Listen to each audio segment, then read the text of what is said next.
Hello everyone. Let's continue with levy and collection of GST chapter. What are we really left to do into it? Question answers and MCQs. We'll move to question number 1 now. Question number 1 है, can the composition tax be lower than 1%? क्या composition tax 1% से कम हो सकता है? नहीं. Manufacturer, trader इन सब के लिए क्या है? 1%. हाँ, जो रेस्टोरेंट सर्विस वाले हैं उनके लिए है 5%, यानी 1% से ज्यादा है, 1% से कम तो नहीं है. तो आप इसका आंसर लिखेंगे no composition tax can not be lower than 1%. ठीक है. Second question is who is responsible to pay taxes.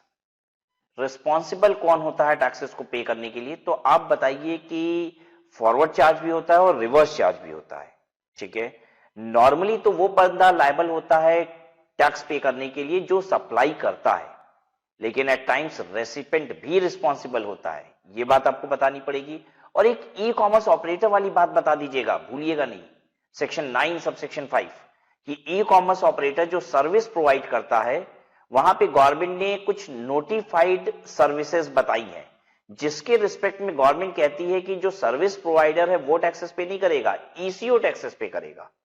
Right. आपको याद भी है, मैंने बताया था ना कि वो सर्विस प्रोवाइडर कौन होते हैं, जैसे कि कारपेंटर, इलेक्ट्रीशियन, प्लम्बर, इन सब की सर्विसेज प्रोवाइड करने वाला ईसीओ ही जीएसटी पे करेगा. तो इसमें ये आंसर होगा. थर्ड क्वेश्चन है where the tax on intra state supplies is applicable to every supplies. Whether the tax on intra state supplies is applicable to every supplies. क्या इंट्रा स्टेट टैक्स यानी कि सीजीएसटी, एसजीएसटी सभी supply पे लगता है? क्या मजाक है, सभी सप्लाई पे थोड़ी ना लगता है. नॉन टैक्सेबल सप्लाईज पे नहीं लगता, जिसमें पेट्रोल के 5 प्रोडक्ट आते हैं, alcoholic liquor for human consumption आता है, इस पे नहीं लगता. और भी आप चाहें तो ऐड कर सकते हैं कहां और नहीं लगेगा. जिसपे नील रेट ऑफ टैक्सेस है उस पे नहीं लगेगा. ठीक है. फिर सेंट्रल गवर्नमेंट ने जो पावर यूज की हो सेक्शन 11 ऑफ सीजीएसटी एक्ट और सेक्शन 6 ऑफ आईजीएसटी एक्ट को यूज करते हुए अगर नोटिफिकेशन या फिर स्पेशल ऑर्डर लाया है तो उसके जरिए भी गवर्नमेंट एग्जेम्प्ट कर देती है गुड्स एंड सर्विसेज को और उस पे जीएसटी नहीं लगता. फोर्थ है what is the rate of CGST applicable to a taxable person opting to pay tax under the composition scheme. Composition scheme में जो लोग ऑप्ट करते हैं उनको सीजीएसटी क्या देना होता है? तो रेस्टोरेंट और कैटरिंग वाले 2.5% देंगे, 5% का आधा. और जो बाकी गुड्स वाले हैं वो सब भी क्या देंगे? आधा % सीजीएसटी देंगे. आधा % क्यों बोल रहा हूं? क्योंकि आपको पता है जीएसटी का रेट 1% होता है, जिसमें आधा % सीजीएसटी होता है और आधा एसजीएसटी होता है. सिमिलरली रेस्टोरेंट और कैटरिंग वालों के लिए भी जीएसटी का रेट तो 5% है, लेकिन उसमें आधा यानी कि 2.5% सीजीएसटी और 2.5% एसजीएसटी है. क्वेश्चन हमसे क्या पूछ रहा था, एक बार फिर से ध्यान दे दीजिए. क्वेश्चन हमसे यहां पे पूछ रहा था CGST applicable.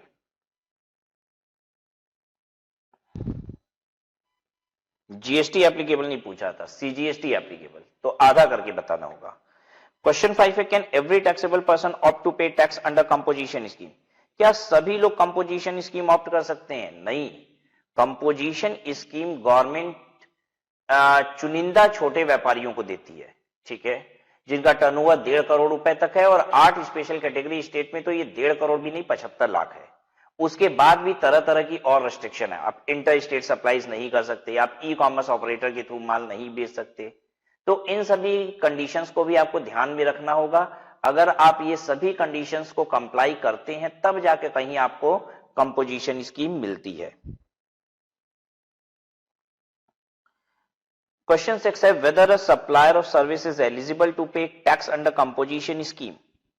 Supplier of service क्या कंपोजिशन स्कीम ले सकता है? नहीं ले सकता. पता है सप्लायर ऑफ सर्विस क्या ले सकता है? Alternative composition scheme. यहां पूछता है कैन सप्लायर ऑफ सर्विस पे टैक्स अंडर कंपोजिशन स्कीम. तो आंसर लिखिए नो. हालांकि इसमें एक बात और लिखनी चाहिए जो मुझे लगता है, लिखिए सप्लायर ऑफ सर्विस, ये जरूर बता दीजिए supplier of service can opt for alternative composition scheme. ठीक है. मैं थोड़ी और मदद करूंगा आपकी. यहां पे कंपोजिशन स्कीम होता है सेक्शन 10(1) वाला, और अल्टरनेटिव कंपोजिशन स्कीम क्या होता है? सेक्शन 10(2)(a) वाला, ये सर्विस प्रोवाइडर ऑप्ट कर सकता है। आप बताएंगे जरा कि जो अल्टरनेटिव कंपोजिशन स्कीम ऑप्ट करता है सर्विस प्रोवाइडर, वो टैक्स क्या रेट से देता है? टैक्स देता है वो 6% के रेट से। 7th, a taxable person having same PAN can opt to pay tax under composition scheme by seeking separate registration for branches. A taxable person having same PAN can opt to pay tax under composition scheme by seeking separate registration for branches. Possible है क्या?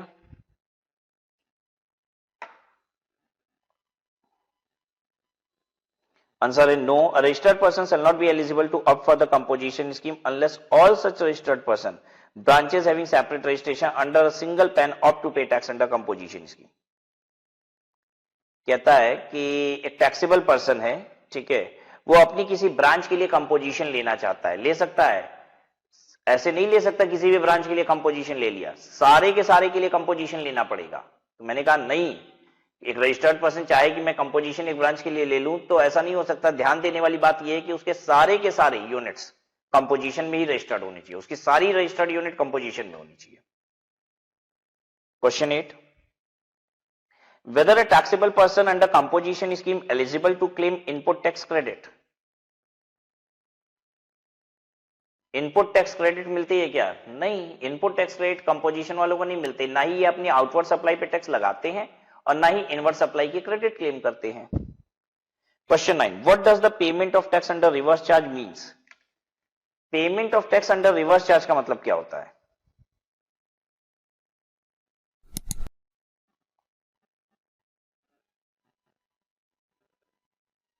तो reverse charge का मतलब होता है जहां पे recipient के ऊपर रिस्पॉन्सिबिलिटी आ जाती है जीएसटी गवर्नमेंट को पे करने की। Question 10, what are the different types of supplies which are liable to tax under reverse charge mechanism? Reverse charge mechanism में किस तरीके की सप्लाई आती है? तो आप सेक्शन 9(3) और सेक्शन 9(4) दोनों बता दीजिएगा। सेक्शन 9(3) में बता दीजिएगा नोटिफाइड गुड्स और सेक्शन 9(4) में बता दीजिएगा notified registered person. Supply of taxable goods और सर्विसेज और both by an unregistered supplier to a notified class of registered person, ये होना चाहिए था यहां, ठीक है। क्वेश्चन 11 देखिए अब, can a customer who buys from a taxable person who is under composition scheme claim composition taxes input credit? कह रहा है एक कस्टमर जो कंपोजिशन सप्लायर से माल खरीदता है, क्या वो इनपुट टैक्स क्रेडिट क्लेम कर सकता है? तो प्रश्न यहां पे ये उठता है कि कंपोजिशन डीलर से जब आप माल खरीदेंगे तो क्या आपके इनवॉइस पे जीएसटी लिखा हुआ होगा? नहीं। कंपोजिशन सप्लायर जो माल बेचता है वो बिल ऑफ सप्लाई पे बेचता है, ठीक है, टैक्स इनवॉइस नहीं बनाता, वो बिल ऑफ सप्लाई बनाता है जिसपे टैक्स अलग से दिखता ही नहीं है, राइट। कंपोजिशन डीलर टैक्स नहीं चार्ज करता है, तो आपको क्रेडिट कहां से मिलेगी? What is aggregate turnover? Aggregate turnover क्या होता है? एग्रीगेट टर्नओवर का मतलब होता है एक सिंगल पैन पे ऑल ओवर इंडिया जितनी भी सप्लाई होती है, चाहे वो नंबर 1 टैक्सेबल हो, नंबर 2 एग्जेम्प्ट हो, नंबर 3 एक्सपोर्ट हो, इन सब की जोड़ लगा दीजिए तो उसे एग्रीगेट टर्नओवर कहा जाता है। 13th क्वेश्चन है, can a taxable person still पे tax under composition scheme even after the turnover in the current financial year exceeds 1.5 crore? अगर करंट फाइनेंशियल ईयर में आपका टर्नओवर 1.5 करोड़ रुपए क्रॉस कर गया है तो क्या आप कंपोजिशन स्कीम में रहेंगे? जिस दिन 1.5 करोड़ रुपए का टर्नओवर क्रॉस होगा उसी दिन आप इस स्कीम से निकल जाएंगे। और आप फिर क्या करेंगे? निकल जाएंगे मतलब कहां? देश छोड़ के निकल जाएंगे? नहीं, इस स्कीम से निकल जाएंगे, आप रेगुलर रजिस्ट्रेशन करा लेंगे। आप कंपोजिशन स्कीम से निकल के रेगुलर रजिस्ट्रेशन करा लेंगे। फिर जब रेगुलर रजिस्ट्रेशन करा लेंगे तो बाकी भी सारे आनंद आप लेंगे, इनपुट टैक्स क्रेडिट आपको मिलेगी, लेकिन कष्ट भी सहना होगा, आउटवर्ड सप्लाई पे टैक्स लगाना पड़ेगा, ठीक है। चलिए, are we ready for MCQ multiple choice question? Question पढ़ेंगे, ऑप्शंस देंगे, आप मेरे आंसर करने से पहले आप खुद टिक लगा लीजिएगा अपने हिसाब से, और फिर जब मैं आंसर बताता हूं तो क्रॉस वेरीफाई कीजिए कि आपने सही किया कि नहीं, ठीक है। चलो देखो, number 1, which of the following person can opt for composition scheme? इसमें से कौन कंपोजिशन स्कीम ऑप्ट कर सकता है? A, person making any supply of goods which are not liable to tax under this act. कौन कौन ऑप्ट कर सकता है? Person making any supply of goods which are not leviable to tax under this act, person making any inter state outward supplies of goods, person affecting supply of goods through an e-commerce operator liable to collect TCS, none of the above। तो देखिए, अगर आप ऐसे goods and services को supply करते हैं जो GST के तहत लायबल टू टैक्स ही नहीं है, तो आप कंपोजिशन में नहीं आ सकते। जैसे मैंने आपको बताया था, अगर आपको याद हो तो, अगर आप पेट्रोल डीजल की सप्लाई करते हो which is not leviable under GST, which is not chargeable to GST, तो ऐसी चीजों की सप्लाई करने वाले कंपोजिशन में नहीं आ सकते, राइट। जैसे हम लुब्रिकेंट भी बेच रहे हैं, ठीक है, तो लुब्रिकेंट तो लायबल फॉर जीएसटी है, तो क्या हम कंपोजिशन में आ सकते हैं? अगर आप पेट्रोल बेच रहे हैं तो नहीं आ सकते। क्यों? क्योंकि दीज आर सम गुड्स और commodities which are not liable for GST. तो जो लोग कंपोजिशन में आते हैं ना, उनकी सारी सप्लाई टैक्सेबल होनी चाहिए, ये इंपॉर्टेंट है, उनकी सारी सप्लाई टैक्सेबल होनी चाहिए। इंटर स्टेट आप कर नहीं सकते, तो बी भी गलत है। ई कॉमर्स ऑपरेटर जो टीसीएस काट लेता है, उस ई कॉमर्स ऑपरेटर की तुम माल नहीं बेच सकते, तो आंसर हो जाएगा none of the above.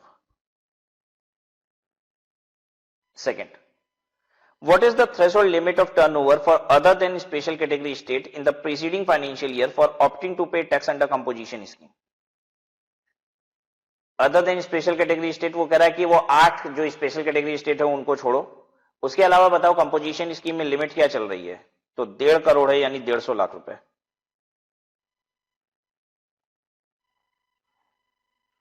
Third है, what is the rate applicable under GST, under CGST, under CGST, अच्छा ध्यान दीजिए, जीएसटी नहीं, अंडर सीजीएसटी बोल रहा है। What is the rate applicable under CGST to a registered person being a manufacturer opting to pay taxes under composition scheme? एक manufacturer pay CGST का rate क्या है? जीएसटी का रेट 1% है, जिसमें सीजीएसटी आधा होता है और आधा एसजीएसटी होता है, तो आधा % पे टिक लगाएंगे। ये सब चीज का विशेष ध्यान दीजिएगा, इसमें एग्जाम में गलती करते हैं बच्चे। पता है, उनके दिमाग में बैठा हुआ है कंपोजिशन वाला 1% देता है, अब वो सीजीएसटी को गलती से अगर ध्यान न दें और जीएसटी पढ़ लें तो तुरंत आंसर गलत हो जाएगा। हालांकि यहां तो एबीसीडी में कहीं 1% लिखा नहीं था, अगर कहीं होता तो बच्चे से गलती से 1% पे टिक हो जाता, ठीक है, तो ये ध्यान दीजिएगा आप।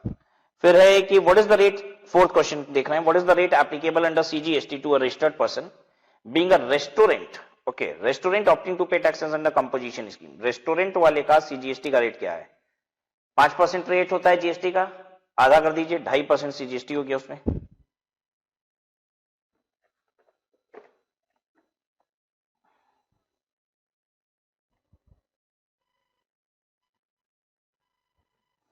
अच्छा, what is the rate applicable under CGST to a registered person opting to pay tax under composition scheme not being manufacturer or restaurant?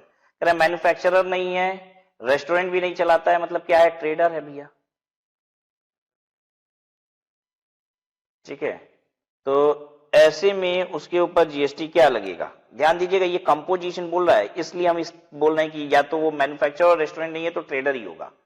अगर अल्टरनेटिव कंपोजिशन स्कीम की बात कर रहा होता तो सर्विस प्रोवाइडर की भी बात होती। यहां हम सर्विस प्रोवाइडर की बात नहीं करेंगे, यहां हम कहेंगे या तो मैन्युफैक्चरर लेता है, या तो ट्रेडर लेता है, या तो रेस्टोरेंट ही लेता है कंपोजिशन स्कीम। तो इन दोनों के अलावा ट्रेडर बचा, ट्रेडर कितना जीएसटी देगा? 1%, सीजीएसटी कितना? आधा %। क्वेश्चन 6 है, can a registered person opt for composition scheme only for 1 out of his 3 business vertical having same pan? कह रहा है कि एक पैन पे आपके 3 बिजनेस वर्टिकल्स चल रहे हैं, ठीक है, उसमें से एक पे कंपोजिशन लेना चाहते हो, पॉसिबल है? सवाल ही नहीं उठता। अगर आपको कंपोजिशन चाहिए तो आपको सारे पे कंपोजिशन लेना पड़ेगा, एक पैन पे जितने रजिस्ट्रेशन है ना, सारे के सारे कंपोजिशन में होने चाहिए, तो answer is no. 7th, which of the following can be issued by central government, state government to exempt goods or services on which tax is leviable in exceptional cases? Exceptional cases में central government, state government क्या issue कर सकती है? Notification exceptional cases के लिए नहीं होता है, स्पेशल ऑर्डर इशू करते हैं एक्सेप्शनल केसेस में। 8th, what are the supplies on which reverse charge mechanism would apply? कौन सी सप्लाई है जिसमें रिवर्स चार्ज मैकेनिज्म अप्लाई करेगा? बताइए, रिवर्स चार्ज मैकेनिज्म कहां अप्लाई करेगा? नोटिफाइड कैटेगरीज ऑफ गुड्स, हाँ यहां अप्लाई करेगा, सही है। इनवर्ड सप्लाई ऑफ गुड्स और service of both from an unregistered dealer, नहीं। इनवर्ड सप्लाई ऑफ गुड्स और सर्विसेज और both from an unregistered dealer, हाँ ये 9(3) की बात कर रहा है, ठीक है। और इनवर्ड सप्लाई ऑफ गुड्स और सर्विसेज और both from an unregistered dealer ये 9(4) की बात कर रहा है। हालांकि सेंटेंस इनकम्प्लीट है, लेकिन है तो 9(4) की बात ना। इनवर्ड सप्लाई ऑफ गुड्स और सर्विसेज और both from an unregistered dealer to notified class of registered dealer होता है। तो भाई इनकम्प्लीट सेंटेंस है, लेकिन गलत तो नहीं है ना, जितना है उतना तो सही है। 9(4) की बात कर रहा है, ये 9(3) की बात कर रहा है, तो बोथ ऑफ द अबव सही होगा। 9th है, can a registered person opting for composition scheme collect tax on it's outward supply? नहीं, कंपोजिशन वालों को आउटवर्ड सप्लाई पे जीएसटी कलेक्ट नहीं करना होता है, उनको तो अपनी जेब से जीएसटी गवर्नमेंट को पकड़ाना होता है।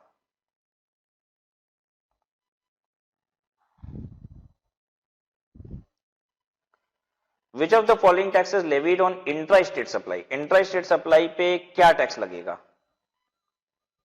बताइए, CGST, SGST oblique UTGST, both. Intra state पे सीजीएसटी लगता है, एसजीएसटी ऑब्लिक यूटीजीएसटी भी लगता है, तो answer would be both.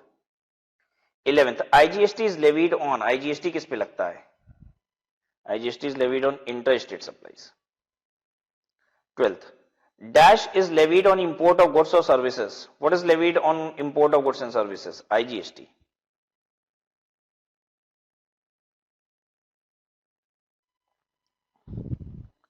13th, on supply of which of the following item GST shall be levied with effect from such date as may be notified by the government on the recommendation of the council?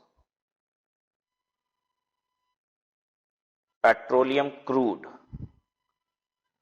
ठीक है। GST notify, ये 9(2) वाली बात हो रही है, जिसमें petrol के 5 प्रोडक्ट की बात कही गई थी, ठीक है, कि जिस दिन जीएसटी काउंसिल रिकमेंड करेगी इसको इंक्लूड कर दिया जाएगा। अल्कोहलिक लिकर की तो दूर दूर तक बात नहीं है अभी, उसको तो कॉन्स्टिट्यूशन में ही एक्सक्लूड कर दिया गया है, मालूम है ना। तो ए आप आंसर लिखेंगे इसके लिए। 14 देखिए, A radio taxi driver has provided his services through electronic commerce operator. ये ऐसे ही जैसे ओला उबर होती है उस तरीके की बात कर रहा है। कह रहा है इलेक्ट्रॉनिक कॉमर्स ऑपरेटर का नाम है कूबर कैब्स, ठीक है। और वहां पे एक रेडियो टैक्सी ड्राइवर है। रेडियो टैक्सी आप समझते भी हैं वर्ड, जैसे कह रहा है रेडियो टैक्सी ड्राइवर है, तो रेडियो टैक्सी का मतलब क्या होता है? जिस टैक्सी को आप एक फोन कॉल करके तुरंत अपने दरवाजे पे बुला सकते हैं, या एक ऐप पे बुकिंग करके आप टैक्सी को अपने घर पे बुला सकते हैं, तो इसे कहा जाता है रेडियो टैक्सीज। इसको कैब ऑन कॉल भी कहा जाता है। कैब ऑन कॉल मतलब हम फोन करके या फिर ऐप के जरिए तुरंत अपने दरवाजे पे कैब को बुला सकते हैं, कार को बुला सकते हैं, तो उसे रेडियो टैक्सी कहा जाता है। क्लियर है बात ना। तो रेडियो टैक्सी वाला ड्राइवर है और कूबर कैब के थ्रू चलाता है। कूबर कैब समझ गए, ओला जैसा कोई एक नाम है, कूबर कैब से चलाता है, ठीक है। तो इस सप्लाई पे जीएसटी कौन भरेगा? मैंने आपको बताया था, ये याद आ रहा है कि देखिए ये सब जो ओला के ड्राइवर हैं उनके बस का नहीं है जीएसटी लगा के बिल करना। ये जीएसटी संभाल पाएंगे आपको लग रहा है? नहीं। तो गवर्नमेंट ने किसको ये जिम्मेदारी दे दी है? कहा है ओला तुम करो ये सब काम, उबर तुम ये सब काम संभालो, जीएसटी तुमको झेलना है, ठीक है। तो कौन जिम्मेदार है इसमें? तो electronic commerce operator, that is Kuber या कुबर जो भी नाम है उसका, ठीक है। हम कुबर कैब्स बोल रहे हैं इसको, राइट, अंग्रेजी नाम। तो this was all about this chapter, we have completed this chapter.